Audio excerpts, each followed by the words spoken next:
சாமி எடுக்காமல் இருக்கின்ற 5வது பங்கு அது சாணமானது. அதிலே நீரிட்டு கரைத்து சீர்கட்ட வீட்டினை பூசி மொழிகினால் மூதேவி துளைந்து ஸ்ரீதேவி பெருகும்.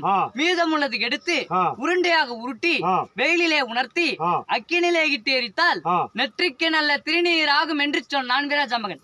அடே வீர ஜாம்பகா, காராம்பசுவின் மாமிசத்தின் மகிமையை அறிந்து கொண்டேன்.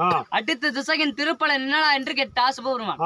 சுவாமி, வடக்கே வள்ளலந்துறை, தெற்கே தேவர்கள் துறை, மேற்கே மேலந்துறை, கிழக்கே ஜாம துறை, அது என்னுடைய துறையாகும் சுவாமி என்று சொன்னான் வீரஜாம்பகன். அடே வீர ஜாம்பகா, அப்போது 4 திசைகளிலும் பிறந்த முழுமை என்னடா என்று கேட்டா சிவபெருமான்.